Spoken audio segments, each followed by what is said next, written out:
사랑합니다. 오늘 하나님의 뜻 네 번째 시간입니다. 그 중에 우리가 너무 잘 아는 쉬지 말고 기도하라 라는 말씀을 받게 되는데요. 쉬지 말고 기도해야 함, 또 기도라고 하는 이 말을 할 때마다 떠오르는 경구가 있습니다. 기도에 관한 경구인데 한번 확인하시죠. 기도는 하늘 보좌를 움직인다. 저 말에 동의하세요?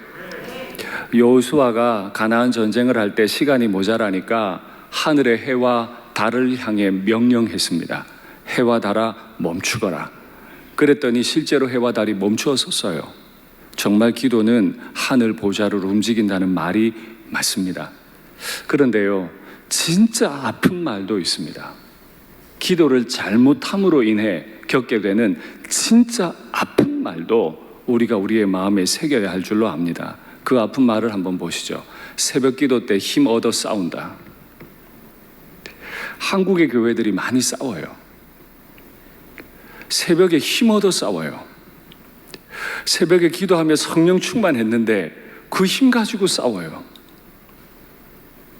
기도하면 용서하고 사랑해야 되는데 기도하면서 내가 옳고 그들이 틀렸다는 걸 확신하고 자꾸 싸워요. 잘못된 기도를 한 거죠. 기도는 분명 하늘 보좌를 움직입니다. 그러나 기도 잘못하면 힘 얻어 싸울 수도 있습니다. 그러면 기도하라는 말입니까? 말라는 말입니까? 우리를 향하신 하나님의 뜻은 쉬지 말고 기도하라입니다. 그러면 우리는 쉬지 말고 기도해야 합니다. 문제는 쉬지 않고 기도하지 않기 때문입니다. 기도하다가 자꾸 말기 때문에 문제가 생기는 거예요. 제대로 된 기도를 쉬지 않고 하면 하나님의 안전에서 싸울 수 없습니다. 부모님을 의식하는 자식이 부모님의 눈앞에서 싸울 수 없듯 하나님을 의식하는 기도자는 그 순간 기도하고 있기 때문에 하나님이 기뻐하시지 않는 일을 결코 할 수 없지요. 그러니 우리는 바른 기도를, 주님께서 원하시는 바른 기도를 쉬지 않고 해야 할 줄 믿습니다. 우리가 오늘 기도에 관한 말씀을 받지만 지난주까지 배웠던 내용을 복습하는 거 잊으면 안 됩니다. 한번 확인할까요? 하던 방식대로 해보시죠. 하나님의 뜻 첫 번째, 사역자와의 관계에 대하여. 하나님의 뜻 두 번째, 지체들과의 관계에 대하여.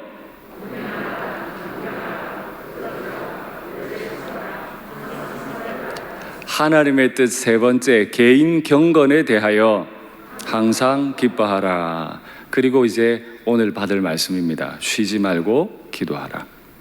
우리가 오늘 이미 보셨지만 인간관계를 하면서 참 많은 사람들을 만납니다. 특별히 교회 안에서는 사역자들과의 관계를 만들어 가야 하고 또 나와 생각이 참 많이 다른 여러 지체들과의 관계도 하나님의 뜻 안에서 제가 이미 말씀드렸던 여러분들이 머리에 외워가고 계실 바로 그 내용들을 이루어가는 것이 하나님의 뜻이기 때문에 우리는 기도해야 합니다.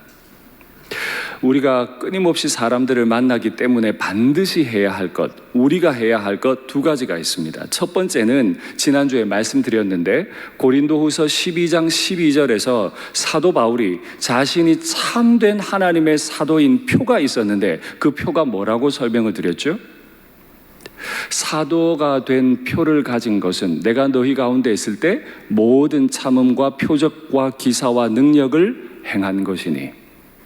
지난주에 들은 말씀 기억나십니까? 사도 바울에게는 네 가지 표적이 있었어요. 네 가지 표가 있었는데 그 중에 뒤에 세 가지 표적과 기사와 능력은 내 몫이 아닙니다. 하나님이 행하게 하실 때만 할 수 있습니다. 그러니 그건 하나님 몫이고, 진짜 내가 주의 종이라면, 진짜 내가 그리스도인이라면 반드시 가져야 할 표가 있는데 그건 바로 모든 참음이에요. 우리는 왜 쉬지 않고 기도해야 하나요? 잘 참기 위해 기도합니다. 이게 분명하셔야 돼요. 나는 옳고 그들은 틀렸다는 걸 확인하기 위해 기도하는 것이 아니고 어떤 상황에서도 모든 참음으로 인생을 살아가기 위해 우리는 쉬지 않고 기도해야 합니다. 바로 이 문제입니다. 나는 참아야 한다. 그리고 이 참기 위해 오늘 쉬지 말고 기도하라 하는 이 두 가지 명령을 주셨습니다. 그러면 왜 쉬지 말고 기도해야 하는지를 구체적으로 한 세 가지 정도 이유 나누어서 생각해 볼 텐데요. 첫 번째는 우리 주변에 있는 분들과 인간관계는 끊임없이 맺어가야 하기 때문입니다. 사람들이 내 뜻대로 되면 얼마나 좋을까요? 사랑해서 결혼한 내 아내, 내 남편이 내 입에 혀처럼 잘 따라주면 얼마나 좋을까요? 그러나 그렇지 않습니다. 은혜 받자고 교회 왔는데 사역자와의 관계가 어려워지는 경우들이 많이 있습니다. 교회 와서 지체들과 아름다운 관계를 맺어가면 좋은데 지체들과의 관계에서 스트레스가 이만저만 아닙니다. 왜 그렇다고요? 나는 옳고 그들은 틀렸기 때문이 아니라 내가 쉬지 않고 기도해야 할 내가 기도를 쉬고 있기 때문이라는 거죠. 끊임없이 기도하셔야 됩니다. 우리 며느리가 되신 분들께 이런 부탁을 드려볼게요. 시댁 식구들이 바뀌기를 기도하지 마십시오. 시아버지가 바뀌어야 돼, 시어머니가 바뀌어야 돼, 신우가 바뀌어야 돼. 아니요. 한두 번은 고통 가운데 기도할 수 있지만 언제까지 그 기도 하시겠습니까? 나는 옳고 그분들 틀린 거 맞습니까? 사위가 되신 분들께 부탁드립니다. 처가 어른들이 바뀌기를 기도하지 마세요. 장인, 장모님이 바뀌어야 돼, 처제들이 바뀌어야 돼, 처남이 바뀌어야 돼, 이런 기도하지 마세요. 힘들 때 한두 번 할 수 있어도 평생 그렇게 기도할 겁니까? 층간소음을 가지고 예를 들어 볼까요? 우리 윗집 너무 심한 것 같아. 저분 이사 가도록 기도하고, 우리 아랫집 너무 컴플레인이 심해요. 뭐 조금만 소리가 나면 뛰어 올라와요. 저분도 나가야 되고, 일터에서 날 자꾸 어렵게 만드는 부장님, 저분 빨리 정근 가도록 기도하고. 이게 진짜 하나님의 뜻 맞습니까? 내 마음에 안 들면 싹 다 없어지도록 기도하는 게 하나님의 뜻 맞습니까? 정말 그렇습니까? 데살로니가 교인들은 예수님을 믿는다는 이유로 박해를 받고 직장에서 쫓겨나고 육체적인 린치를 당했어요. 그 박해자들이 다 죽어버리도록, 다 지옥에 떨어지도록 기도하라고 명령하신 게 아니잖아요. 우리의 기도가 어쩌면 조금 바뀌어야 될지도 모릅니다. 사역자들과의 관계, 지체들과의 관계, 남편과 아내와의 관계, 사춘기 하느라고 문 탁 닫고 들어가서 정말 예의 없게 행동하는 자식들과의 관계, 이 모든 관계는 내 인격으로 감당이 안 돼요. 그러니 쉬지 말고 기도해라. 목회자들을 대할 때 기도하며 대하십시오. 지체들을 대할 때 기도하며 대하십시오. 윗집 아랫집 분들 만날 때, 직장의 동료들을 만날 때 기도하며 만나십시오. 그래야 우리를 향하신 하나님의 뜻을 이루어갈 수 있습니다. 왜 부부간에 자꾸 다투죠? 남편이 너무 못나서? 아내가 못나서? 왜 아이들은 방문을 쾅 닫고 들어가 버립니까? 이유는 하나예요. 귀를 기울여 주지 않아요. 뭔가 얘기를 하고 싶은데 마음으로 들어주질 않아요. 굉장히 거만하게 들어요. 네가 하는 말 내가 다 알아. 뭐 말하는지 다 알아. 자꾸 이런 마음으로 판단하고 답을 제시하려고 하니까 나와 대화해야 할 분들이 나와 대화를 거부해요. 안 들으려고 해요. 경청이라고 하는 건 매우 중요하죠. 경청이 잘 안 되기 때문에 쉬지 말고 기도해야 합니다. 이건 기도에 있어서도 굉장히 중요한 문제인데 한번 확인하시죠. 우리가 이 정도로 남의 말을 잘 듣지 않습니다. 여러분 저거 인정하셔야 돼요. 안 들어요. 듣는 것 같은데 안 들어요. 반만 기억해요.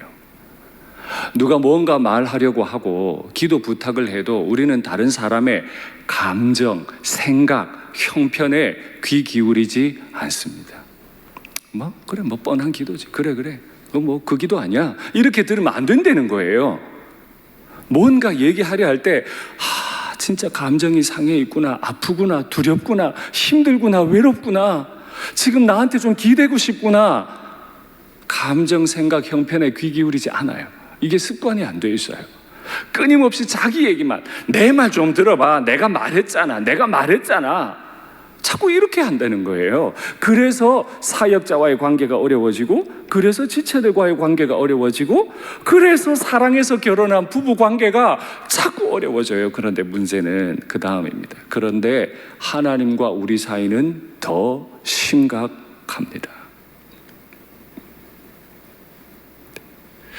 여러분께 묻겠습니다. 교회에 처음 나온 초신자가 교회의 문제를 일으킬까요? 새벽 기도도 열심히 나오고 모든 예배 다 참석하는 목회자나 중직자들이 교회를 더 힘들게 할까요? 자명합니다.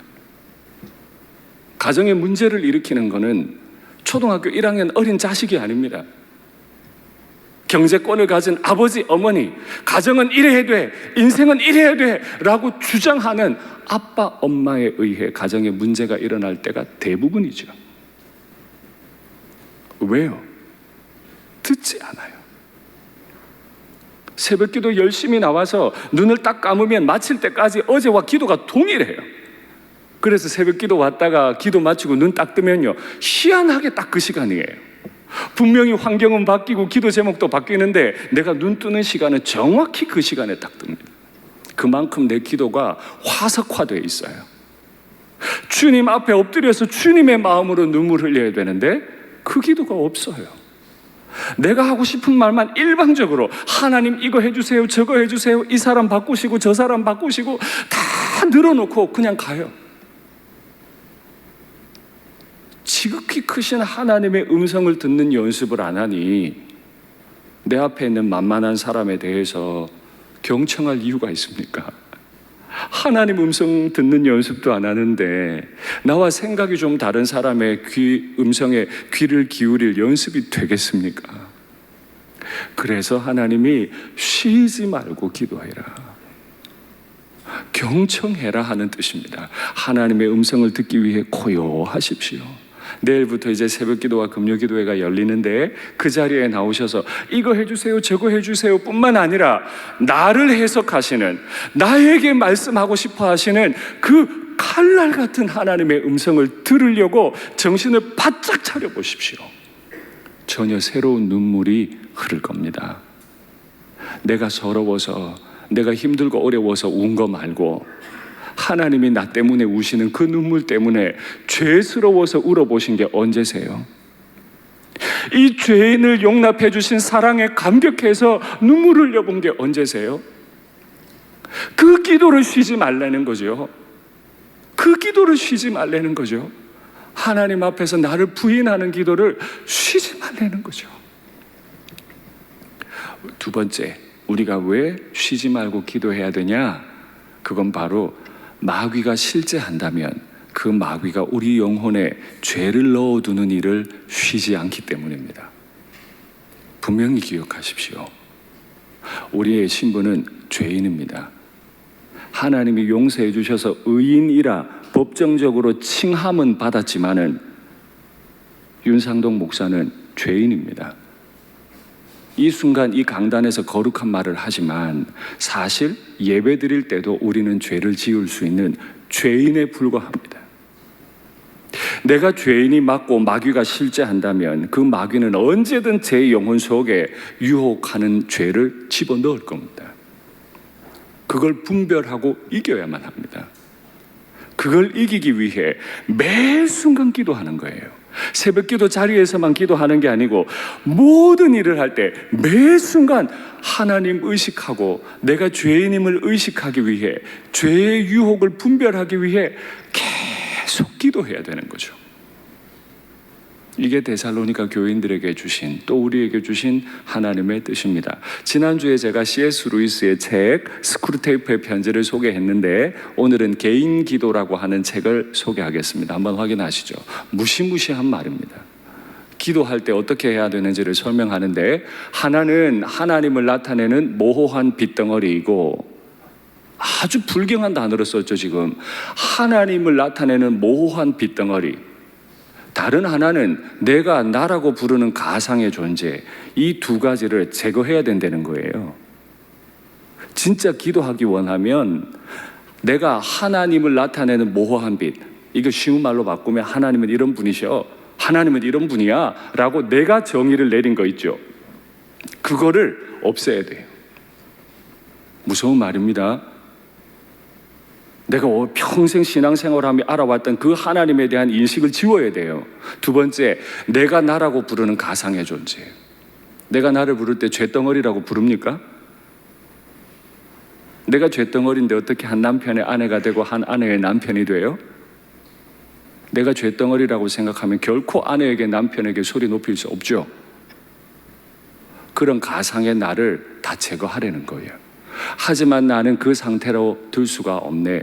두 가지 모두 헛개비라는 것을 알기 때문일세. 내가 만든 하나님, 내가 만든 나라는 것을 그대로 둘 수는 없다. 이유는 다 헛개비이기 때문이다. 기도하기 전에 우리가 진짜 해야 될 일은 내가 만든 헛개비 하나님, 내가 만든 나를 빨리 제거해야 그때에서야 기도가 시작된다. 실제 내가 그 둘 모두를 만들어냈고 내가 만들었어요. 온갖 심리적 잡동사니를 더 없이 모호한 방식으로 쌓아 올린 것이니까. 여러분 정말 냉정하게 생각해 보면 우리가 얼마나 하나님을 자의적으로 끌어들이는지 모릅니다. 내가 함부로 하나님을 알고 하나님의 법을 아는 것처럼 막 주장해요. 그건 C.S. 루이스가 뭐라 그랬어요? 심리적으로 쌓아 올린 잡동사니라. 마치 나는 옳고 그들은 틀린. 제가 지난주에 스토아 철학자였던 마르쿠스 아우렐리우스 황제에 관해 설명하면서 스토아 학파의 실수가 뭐였다 그랬죠? 선과 악을 구별하는 건 좋은데 문제는 나는 선하고 그들은 악한 거예요. 이 이분법이 문제예요. 내가 쌓아 올린 헛개비 나예요. 이게 마귀가 우리를 넘어뜨리는 방식이에요. 기도 열심히 해라. 기도 열심히 해야지. 그럼 기도해야지. 1시간보단 2시간 낫지. 근데 나를 지우는 기도는 못하게 만들어요. 그럼 어떻게 돼요? 아니 목사가 저거밖에 기도 안 해? 아니 중직자가 이렇게 기도를 안 해? 이런 마음만 들어요. 기도를 하고 나서 내가 죄인이라야 되고 내가 헛개비 다 무너뜨려야 되는데 남을 책망하고 심판하는 말만 가득 올라와요. 이게 뭐라고요? 헛개비. 마귀의 유혹이에요. 여러분 기도하고 나면 두려워야 돼요. 하나님이 두려워야 돼요. 지금 내가 기도를 누구한테 했어요? 지극히 거룩하신 하나님 앞에 했잖아요. 그분 앞에 지금 내가 섰잖아요. 그런데 어떻게 부장님 쫓아내주세요? 시댁 어른들, 처가 부모님들 다 바뀌게 해주세요? 어떻게 이런 말이 그렇게 쉽게 나오죠? C.S. 루이스가 하는 말을 계속 들어보시죠. 역설이지만 기도의 첫 단계는 이 모호한 빗덩어리, 저게 뭐였다고요? 내가 만든 하나님, 하나님은 이런 분이야 라고 내가 정의했던 그 빗덩어리를 떨쳐내는 것. 좀 더 품위 있게 말해서 우상을 파괴하는 것이지. 내가 만든 하나님 우상, 내가 만든 나라는 우상을 파괴해야 기도가 시작이 됩니다. 오늘 이 말씀 두렵게 받으시면 좋겠습니다. 오늘 우리 장로님 대표기도 하시는 말씀 듣고 정말 구구절절히 아멘 했습니다. 우리 장로님들 대표기도 하실 때 정말 은혜 충만합니다. 그러나 정말 예전에 어떤 교회들 경험을 해보고 이러면 강단에 서서 기도하는 건지 설교를 하는 건지 기도하는 건지 들으라고 책망을 하는 건지, 저분이 지금 하나님 앞에 서서 기도하는 걸까? 왜 기도의 제목에서 나는 빼고 기도하지? 한국교회가 한국교회 안에 나는 없나요? 나는 다 반듯한가요? 두려운 이야기입니다. 마귀는 늘 그렇게 교회를 무너뜨려요. 기도하는 사람의 손을 통해 교회를 무너뜨립니다. 기억하셔야 합니다.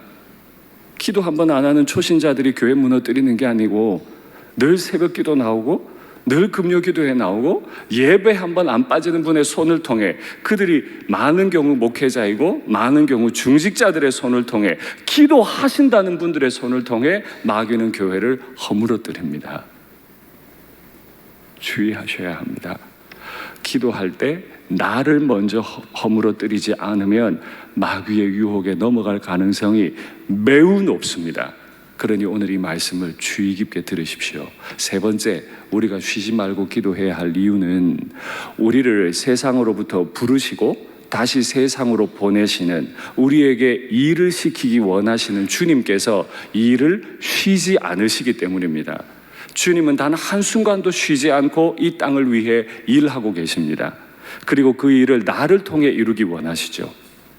쉬지 않고 일하시는 하나님이 지금 나를 통해 일하기 원하시기 때문에 나는 주님의 뜻대로 일하기 위해 쉬지 않고 기도해야 하는 것입니다.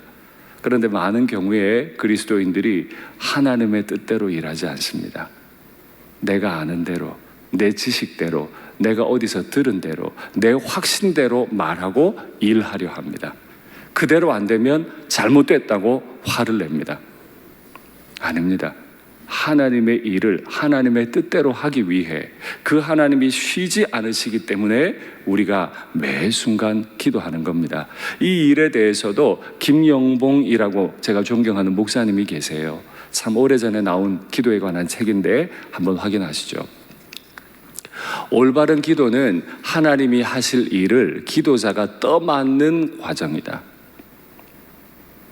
바르게 기도하고 나면 일 안 하는 사람이 아니고 내가 주의 일을 하는 사람이 되는 거죠. 인류가 겪고 있는 모든 문제들은 하나님이 계시지 않아서 생기는 거 아니고, 하나님이 무력해서 생기는 것도 아니고, 인류가 겪고 있는 모든 문제들은 그분의 뜻을 위해 일어날 사람들이, 일어서야 할 사람들이 없어요. 주님 뜻 위해 일어서서 수고할 사람이 없어요. 아무도 하나님을 위해 일어나려 하지 않으면서 모든 책임은 하나님께 다 돌려요. 저 말을 그대로 이어가면 기도의 결과는 뭐죠? 헌신입니다. 기도의 결과는 저 기도해봤는데요, 전도 안 하는 게 주의 뜻이에요. 저 기도해봤는데 선교 안 가는 게 주의 뜻이에요. 저 기도해봤는데 봉사 안 하는 게 주의 뜻이에요. 이럴 수 없다는 얘기입니다. 저 기도해봤는데 이번에는 부장님하고 좀 제가 싸워야 될 것 같아요. 그런 거 회사에서 안 통한다는 거예요. 주님이 우리를 부르신 이유는 세상에 나가 복음을 전하고 복음을 살라고 우리를 부르신 거예요. 그런데 기도해보니 자꾸 아니래요. 도대체 누구에게 기도한 건지, 누구의 음성을 들은 건지. 왜 교회가 병이 들어요? 선교하자라고 하면서 정작 내 옆에 있는 사람 전도는 안 해요. 총력 전도주의를 하자 하면서 정작 내 옆에 있는 사람에게 복음을 전해주질 않아요. 교회 대청소합시다 라고 하면서 내 앞에 떨어져 있는 담배꽁초 하나를 안 주어요. 그의 진정성은, 그의 부르짖음은 의심받을 수밖에 없죠. 아니 1년이 가도 2년이 가도 3년이 가도 전도 한 번 안 하는데 입을 열어 예수님을 믿어야 돼, 너 천국 가야 돼, 이렇게 눈으로 간절하게 전도 한 번 안 하는데 선교를 하자고요. 내가 지금 간절한 마음에 전도에 입을 못 여는 사람이 세계 선교를 말을 해요. 그걸 어떻게 믿죠? 제가 우리 사역자들에게 얘기합니다. 출퇴근하면서 또 식사하고 교회 주변을 이렇게 지날 때 바닥에 담배꽁초가 떨어져 있으면 주워야 한다. 그 담배꽁초 줍는 걸 주님은 보시고 계신다. 담임은 못 봐도, 성도들은 몰라줘도 뒤에 그 쓰레기를 잠깐 줍는 그걸, 그 중심을 주님께서 보시고 칭찬하실 거다. 그 작은 일에 충성했으니 교회를 맡길 거다. 여러분, 이 말이 맞습니까? 틀립니까? 맞잖아요. 이 이제 우기철이, 장마철이 되다 보니까 이 주변에 거미줄도 많이 칩니다. 아니 도대체 뭐 하는 거야? 이런 거미줄 하나 안 치우. 그렇게 말하지 마세요. 보면 어떻게 하라고요? 내가 치우면 되잖아요. 본 사람이 치우면 되잖아요. 어제도 제가 나가다 보니까 한 사역자랑 문을 같이 나가게 됐는데 그 사역자가 거미줄 치우고 저는 교회 주변에 있는 쓰레기 주워 버리고. 도대체 뭐 하는 거야? 이건 쉬지 않고 기도하는 사람의 입에서 나오는 말이 아닙니다. 내가 하면 되죠. 왜 자꾸 남을 뭐라 그래요? 내가 하면 되죠. 이게 진정성이죠. 요약해 보겠습니다. 앞서 나열해 드렸던 하나님의 뜻을 이루기 위해 우리가 반드시 해야 할 일은 하나님 앞에서 쉬지 않고 기도하는 것입니다. 이걸 우리는 오늘 다짐해야 합니다. 다짐한다는 말의 뜻은 내가 여태까지 해왔던 것이 잘못되었거나 부족한 부분이 있다는 걸 인정한다는 뜻입니다. 그래서 지금 이 순간 새로운 다짐을 하는 거잖아요. 두 가지 다짐을 합시다. 첫 번째, 기도하면 좋겠습니다. 목사님, 저는 바쁩니다. 저는 출퇴근 시간이 많이 힘이 듭니다. 저는 정신이 없습니다. 예배당에 지금 문도 안 열려서 그 시간엔 제가 못 옵니다. 다 인정할 수 있습니다. 그러나 여러분 홀로 계신 방도 기도할 수 없는 방입니까? 마음만 잡수시면 언제든 기도할 수 있는 그 공간 못 만드십니까? 만드셔야 합니다. 만드셔서 기도를 시작하실 때 꼭 하나님 앞에서 두 번째 다짐할 것, 기도다운 기도를 하셔야 합니다. 막 원하는 대로 막 내뱉지 마시고 들으십시오. 나를 해석하시는 이 윤상덕 목사의 하루를 해석해 주시는, 무엇이 잘못되었는지를 설명해 주시는 그 하나님의 음성을 잘 들으십시오. 그러면 우리 가정도 우리 교회도 참 많이 바뀌게 될 겁니다. 그래서 우리 주님께서는 마태복음에서 말씀하시잖아요. 기도할 때 어떻게 하라고요? 성전 중심가로 가라고요? 회당으로 가라고요? 아니요. 네 골방에 들어가 문을 닫고 은밀한 중에 보시는 너의 하나님께 기도하라. 예배당 기도 모임에 나오지 말라는 말이 아니라 문을 닫고 골방 속에 있다는 건 무슨 뜻인가요? 오롯이 주님께 집중한다는 뜻이죠. 그 속에서 회개의 눈물을 주시면 회개의 콧물을 흘릴 것이고, 고통의 눈물을 주시면 고통의 눈물을 흘릴 것이고, 아무도 방해할 수 없는 그 자리에서 하나님과 관계 맺겠다, 그 다짐을 하려는 거죠. 그런데 그렇게 은밀하게 기도하다 보면 하나님이 우리의 잘못만 드러내시는 게 아니에요. 하나님의 놀라운 회복의 음성을 우리에게 날마다 들려주세요. 제가 금요일 날 아침에 큐티를 하고 우리 사역자들과 아침 회의할 때 큐티 나눔을 했는데 신명기 말씀이었습니다. 너희 앞에 복과 저주를 두었나니. 이게 얼마나 무서운 말인지 나눴어요. 그랬더니 이기 제자반, 우리가 아직 시작은 못했지만 단체 카톡방은 있는데 그 단체 카톡방에서 한 집사님이 그 나눔을 또 하시더군요. 복과 저주가 우리 앞에 있습니다. 제가 아침에 사역자들과 이런 나눔을 했습니다. 맞습니다. 하나님은 우리 앞에 복도 저주도 같이 두셨습니다. 이제 우리가 선택할 겁니다. 내가 복을 선택할 수도 있고 저주를 선택할 수도 있습니다. 이건 내가 하는 겁니다. 그런데 이 복과 저주를 선택하는 기준, 그 힘은 어디에 있습니까? 그 본문 바로 앞에 보면 연초부터 연말까지 여호와의 눈이 너희 위에 있다. 얼마나 입체적이에요. 우리가 오늘 하루 걸어가야 될 길 앞에는 복도 있고 저주도 있어요. 그런데 하나님이 그것만 두신 게 아니고 눈을 위로 들면 여호와의 눈이 나를 보고 계신다는 거죠. 이거 하나 꼭 기억하는 게 기도입니다. 하나님이 지금 나를 보고 계신다. 지금 하나님이 나를 보고 계신다. 그 안전에서 할 수 있는 말만 하십시오. 그 안전에서 할 수 있는 행동만 하십시오. 그러면 우리의 길은 자동적으로 복이 될 겁니다. 하나님, 내 머리 위에 있는 그 하나님을 안 바라보니까, 그 눈을 의식을 안 하니까 생각나는 대로 말해버리고 생각나는 대로 행동해버리고, 그러니 저주가 우리에게 오잖아요. 이번 한 주 기도하실 때 눈을 들어서 연초부터 연말까지 우리 위에 있을 하나님의 눈을 바라보십시오. 기도가 전혀 달라질 겁니다. 내일 새벽에 이 자리에 나와 기도 시작하실 때 하나님이 지금 나 보고 계셔 생각하시고 기도하십시오. 그러면 전혀 다른 음성도 하나 들려주시는데요. 에스겔이 바벨론 포로기 때 끌려갔습니다. 끌려가고 몇 년 되지 않아서부터 20년 이상을 하나님의 말씀을 받아 예언을 하는데, 그 예언의 많은 경우는 심판을 받을 거라는 예언이고 또 많은 부분은 회복될 거라는 예언이에요. 여러분 잘 아시는 내용인데, 에스겔은 지금 무덤과 같은 곳에 있습니다. 바벨론의 포로로 끌려갔기 때문에 견딜 수 없어요. 예수님을 믿을 수 없어요. 하나님을 믿을 수 없어요. 성전 예배를 드릴 수가 없게 됐어요. 무덤과 같아요. 자기는 마른 뼈와 같아요. 그런데 하나님이 무덤에서 나오게 하신대요. 한번 확인하시죠. 내 백성들아, 내가 너희 무덤을 열고 너희로 거기에서 나오게 한즉. 저걸 어떻게 믿죠? 70년 포로 살아야 돼요. 에스겔은 20년밖에 예언 못했어요. 아직 대략 50년 정도는 아직 포로기예요. 아직 남아있어요. 저 말을 어떻게 믿어요?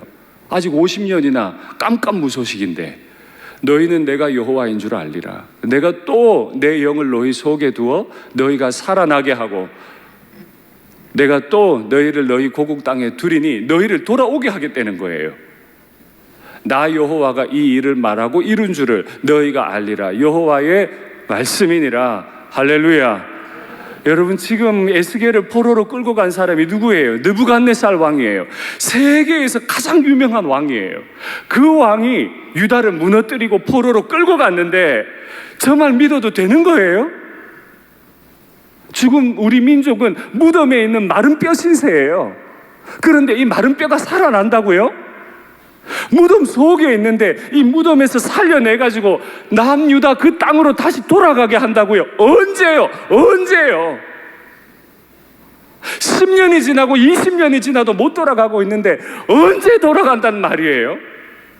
그런데 하나님이 에스겔에게 말씀하시기를 내가 너희를 고토에 돌아가게 하마, 이걸 믿어요 말아요?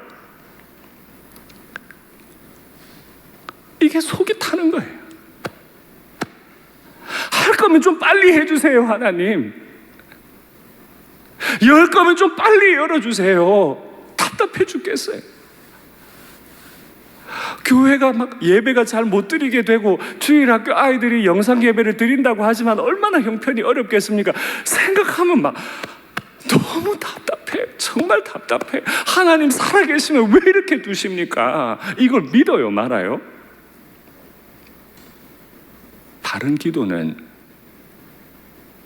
내 뜻대로 움직여지는 하나님, 그 헛개비 잡동사니를 다 폐기해버리고 나를 심판하신 하나님이 두려워서 어떤 요청도 할 수 없고, 내 지혜대로 살다가 망한 내 입장에서 이래야 돼 저래야 돼라고 말할 수 없고, 하나님이 내가 너희를 마른 뼈 같은 너희를 살릴 거다, 내가 너희를 고토로 다시 돌아가게 해줄게 하시면 그 말도 안 되는 그 말을 믿는 것이 기도 아닙니까? 그 무덤의 기도가 우리의 기도가 되기를 바랍니다. 한국교회가 무덤 같은 시간을 보내고 있습니다. 망하게 두실 리가 없습니다. 주님 오실 때까지 교회를 망하게 하실 리가 없습니다. 무덤 속에서 고통당하는 것 같은 바로 이때 나를 돌아보고 우상 헛개비를 다 내려놓고 고요히 하나님 앞에 엎드려 기도하는 이번 한 주와 우리 평생이 되기를 바랍니다. 복습은 하고 마쳐야 복습하죠. 하나님의 뜻 첫 번째, 사역자와의 관계에 대하여 네, 해주세요. 하나님의 뜻 두 번째, 지체들과의 관계에 대하여.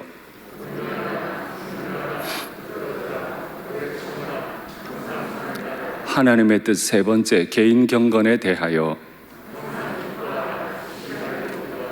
범사에 감사하라. 아멘. 말씀을 맺겠습니다.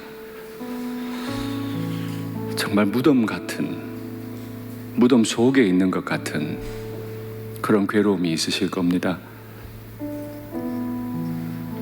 뭐 세대를 구별할 필요가 없습니다. 모든 세대가 지금 무덤 가운데 있는 것 같아요. 그 가운데서 내가 만들어 놓은 헛개비 하나님, 내가 만들어 놓은 나 자신, 그거 다 파멸시켜 버리고 하나님만 오롯이 드러나는 그 기도를 경험하게 되기를 간절히 축복합니다. 아멘. 찬양하십시다. 하나님 한 번 더 나를, 하나님 한 번 더 나를 실망시킨 적 없으시고 언제나 공평과 은혜로 나를 지키셨네. 아멘. 지나온 모든 세월들, 지나온 모든 세월들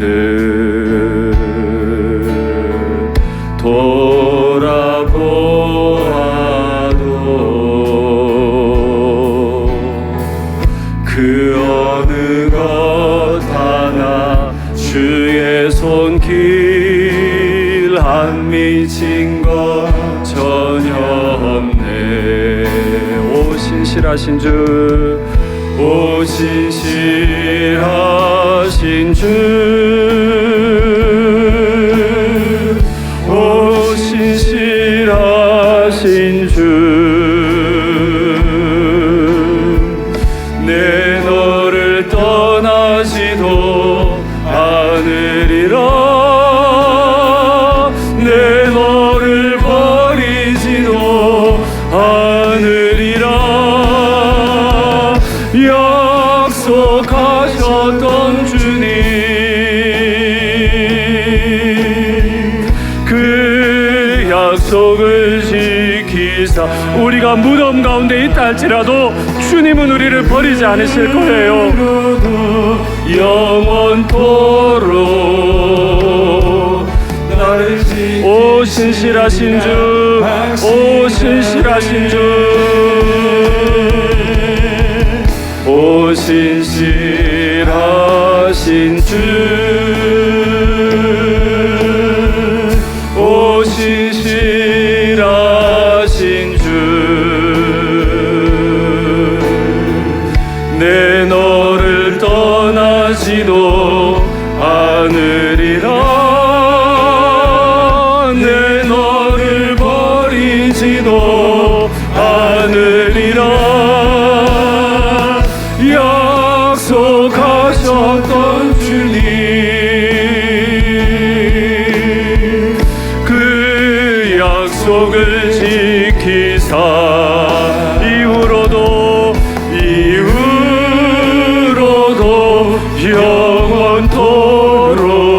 영원토록 나를 지키시리라 확신하네. 할렐루야. 눈을 고요히 감으시겠어요? 어떻게 생각하면 하나님께서 떠나신 것 같아요? 한국교회 큰일 난 것 같아요. 이렇게 일산교회 예배 드리기가 어려워서야 큰일 난 것 같아요. 경제적으로 정말 큰일 난 것 같아요. 얼마나 숨 막히세요? 그걸 몰라서 드리는 말씀은 아닌데 한 가지 더 아는 거 있습니다. 내 너를 떠나지도 않으리라, 내 너를 버리지도 않으리라. 에스겔이 20년 동안 듣고 참았어야 하는 그 일들, 무덤에서 기도했어야 하는 그 일들을 오늘 우리에게 부탁하십니다. 우리 화면을 보고 기도하시겠어요? 매 기도 시간에 내가 스스로 만든 우상은 파멸시켜버리고 하나님께로만 더 가까이 나아가서 하늘의 즐거움을 누리게 하옵소서. 여러분, 기도가 뭐라고요? 내가 만든 우상을 없애는 거예요. 하나님은 이런 분이야. 교회는 이래야 돼. 내 배우자는 이래야 돼. 이거 다 깨트리세요. 하나님 앞에 설 수 없는 저희들에게 기도를 가르치소서. 어느 안전이라고 제가 감히 하나님 앞에서 기도를 해요? 기도의 능력을 경험하게 하옵소서. 주님이 나의 주님이시듯 형제가 나의 형제로 인정되는 화목한 가정과 교회 되게 하옵소서. 예수님이 우리의 주님 맞습니까? 그러면 나와 생각이 다른 형제도 나의 형제예요. 주님이 나의 주님이 맞으면 형제는 내 형제예요.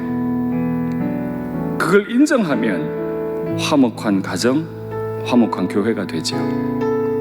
코로나로 이 모양 저 모양 고통당하는 분들, 취업에 어려움을 당한 청년들, 예배조차 제대로 드리기 어려운 다음 세대 붙잡아 주시고 백신과 치료제가 속히 개발되게 하옵소서. 이와 같은 기도의 제목으로 간절하지만 고요하게 하나님 앞에 기도하겠습니다. 하나님 아버지, 정말 때로는 무덤에 있는 것 같습니다. 나도 마른 뼈가 된 것 같고 주변에도 마른 뼈들밖에 보이질 않습니다. 그래서 내가 점점 사나워지고 내 말이 더 강해지고 내 상처가 화가 되어 나오기도 합니다. 하나님이 모든 것들을 씻어주시고 회복시켜주시고 하나님을 마음껏 섬기던 예루살렘 성전 그 땅으로 우리를 인도하시기를 원합니다. 하나님, 무덤에서 기도합니다. 우리를 살려주시옵소서. 우리를 회복시켜 주시옵소서. 우리 교회를 회복시켜 주시옵소서. 우리 믿음의 가정들을 회복시켜 주시옵소서. 부부의 관계를 회복시켜 주시옵소서. 자녀들과의 관계를 회복시켜 주시옵소서. 교우들과의 관계를 회복시켜 주시옵소서.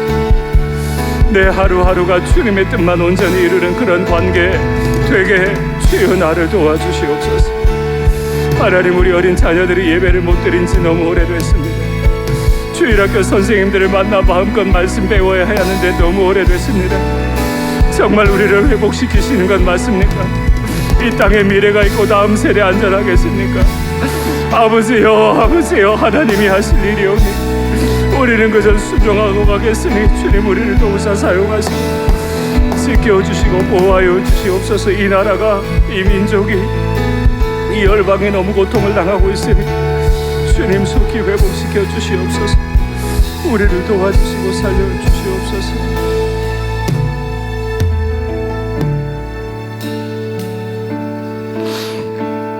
사랑의 하나님 아버지, 무덤의 마른 뼈가 되어 하나님 앞에 기도합니다. 감히 어느 안전이라고 함부로 하나님 앞에서 목소리를 높이고 하나님이 내게 짝지어 주신 배우자를 멸시하고 내 자식들에게 함부로 대했는지,